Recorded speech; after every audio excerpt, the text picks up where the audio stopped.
Hello, I'm Kimberlie Acosta. Welcome to the Native News Update on Friday, August 13th.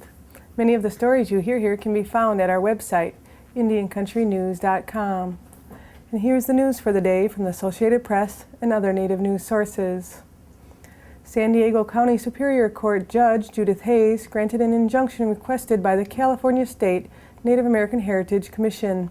The injunction requires Padre Municipal Water District to cease construction at a site of a planned water project in Lakeside where human bone fragments identified as ancient Native Americans and artifacts were found during preliminary construction for a proposed pump station, 2.5 million gallon reservoir, flow control facility, and pipelines near Lake Jennings.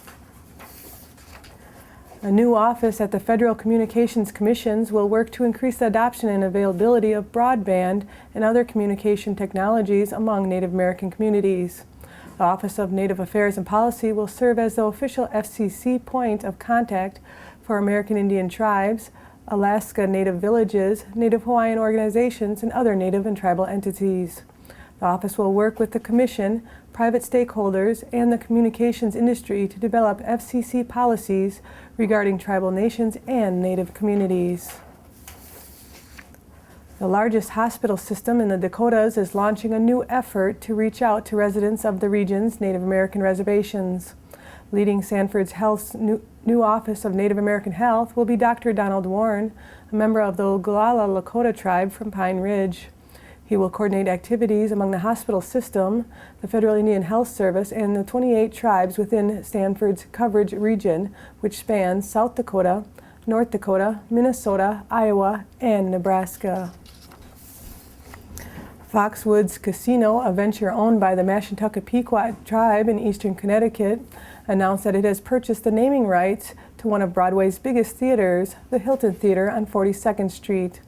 Foxwood says its new so-called Foxwoods Theater is part of a marketing strategy that it hopes will pay off long-term, and that it may help get more would-be New York City gamblers to come to its Connecticut casino and resort. The name change also comes just in time for the opening of Broadway's long-awaited Spider-Man Turn Off the Dark musical. The Citi Foundation granted $75,000 to the American Indian College Fund to continue the Citi Foundation's Scholarship and Career Exploration Program. This program provides scholarships to Native students attending the following tribal colleges and universities in South Dakota: Sisseton-Wabaton College, Oglala Lakota College, and Santa Galeska University.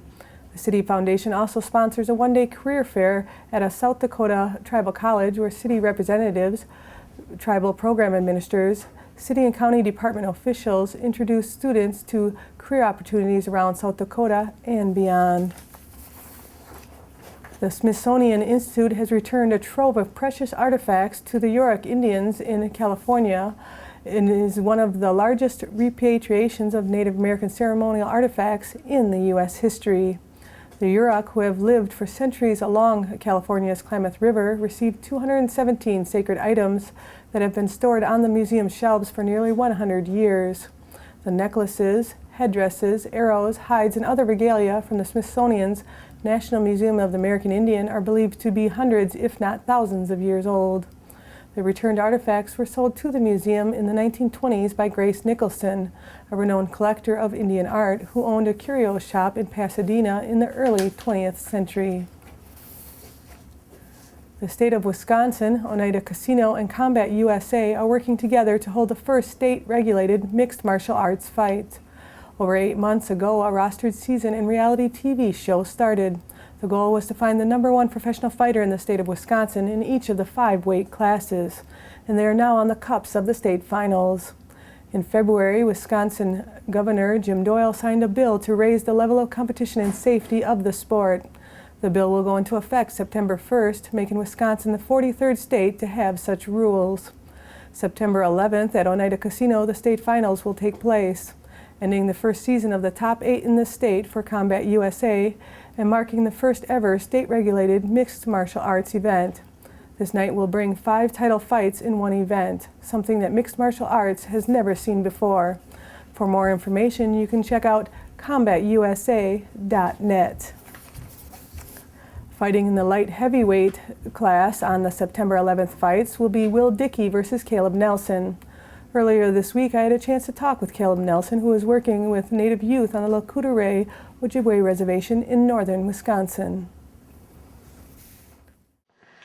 Hello, we're here with Caleb Nelson, and he's an MMA fighter and a businessman, and he just opened a gym on the Courte Ojibwe Reservation up in northern Wisconsin. You want to tell us about why you chose to open a gym at Courte? Well, one, I guess first and foremost, so that no one thinks there's any hidden actions either, the Yurok Tribe is helping quite a bit with, I guess at this point, free rent of an abandoned building. But first and foremost, as well as myself and a group of tribal members talking about some of the miseducation or youth going astray on the reservation, and trying to put in another facility that might help redirect the energy and try and help out some of the troubled youth, giving them a place to go, maybe a place to work out aggressions, rather than breaking the law or anything else. Maybe just trying to help a few kids out and giving them a place to be. And your family comes from the Fond du Lac Ojibwe Reservation in Minnesota, and you grew up down by Hurdle. Do you want to share some of that history with us? Yeah, that's correct. I actually grew up, I'm a Hayward resident my whole life from Stanberry, Hayward, but my grandfather is a member of Fond du Lac, or was. He's deceased now, but my grandfather was raised up native, as from rice camps, sugar camps in the old way, and he tried to pass on a lot of that heritage, at least was real strong in genealogy, and talking about all his native heritage, and always giving me, telling me the ways of the native people, and trying to pass that on as much as he could. So I'm a real strong believer in the ways of the old world anyway. Can you share with our viewers who don't know much about what MMA is? MMA stands for Mixed Martial Arts, and it basically just takes together any fighting style you can come up with. Some of the stronger roots being Western boxing, American kickboxing, Muay Thai kickboxing, Brazilian Jiu-Jitsu, and wrestling, whether it be folk, Greco, anything, as well as karate. I mean, the list goes on and on and on, but it takes all of the martial arts styles, as well as the wrestling, boxing, and putting them together. So, kicks, punches, submissions, wrestling, it all comes together and makes MMA. And how did you get into MMA, and how long have you been doing it? It was kind of a fluke how I got into MMA. I'm 34 years old. I think at about age 30, I went down to a local boxing gym just for a cardio workout, just to start working out, and they threw me in the ring. It was kind of a surprise to me too. I really had no intention of fighting, but I actually did really well, and I did 3 amateur boxing bouts and won those all, and went on to do a pro boxing, some Muay Thai kickboxing, and eventually into the cage, and now hold a 9-2 record in mixed martial arts. So I really accredit it. At 30 years old, I wasn't trying to make a future. It just happened. There's a little bit of money involved now, so I'm riding it along as far as it'll go, I guess. And you're currently in a tournament with Combat USA. It's Wisconsin best 8 in the state, and it's one of the main sponsors is the Oneida Tribe in Wisconsin here, over by Green Bay. And you're into the finals, correct? Yes, I'm fighting in the final competition. It was a 3-fight tournament. I've won my first 2 fights, and I fight in the final September 11th at Oneida Casino against Will Dickey, and it's a phenomenal tournament. I can't only imagine that Oneida Casino has $250,000 into this thing, and for them to put it on, it was by far the best MMA events that have ever happened in the state of Wisconsin, setting a new precedent, and for them to go out and realize what MMA is, and hopefully it can give some payback to them, because the tournament that they're putting on is just, many thanks to Oneida Casino. And in your last fight, you fought against Damien Decora, who's a Ho-Chunk, and he's got over 60 pro fights. How was that? My training partners, myself, we all, knew what Damien Decora. I did not take him for granted at all. Like every fight I had no idea how it would even start or how it would end.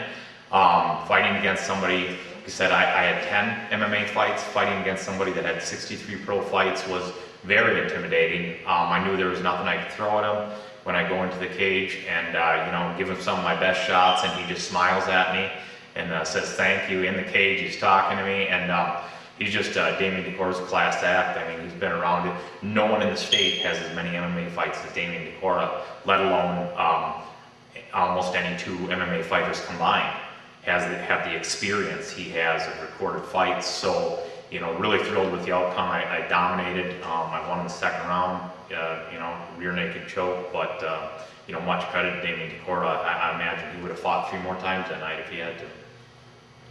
And so the next event, September 11th? Yes. At the Oneida Casino over by Green Bay, Wisconsin. And is there anything you want to share with us? Any advice you want to give to the youth or the people here at Le Courte about if they want to come down and train? Yeah, I guess the biggest thing, a lot of times with any sports, given it football, wrestling, baseball, all these sports organized off-res in town, and this is personal opinion, I feel that a lot of kids and parents alike might be intimidated just to show up. It's, no one feels like they fit in with it, and I'm part of this too. I've never felt like I fit into the regular, genre of these sports, athletes, jocks per se. And I just, want to say we're trying to keep the door open here as much as possible. No egos, nothing expected of you. Come on in, you're not going to get beat up. It's a place to train, whether you want to just try on a pair of gloves and hit a bag, bounce around in the ring, see what it feels like, and leave. You want to just come out, hang out, grab a chair, see what we're doing here. You know what, it's a place to, like I said, maybe get rid of some frustrations and, not give up on yourself and give in to drugs and alcohol, and, just come and see what we're about and give it a chance, maybe one day at a time. Thank you. I appreciate you taking some time and talking with us. Thank you very much. And that's the latest roundup of news from Indian Country on this edition of the Native News Update. I'd like to thank you for joining me and have a grand day.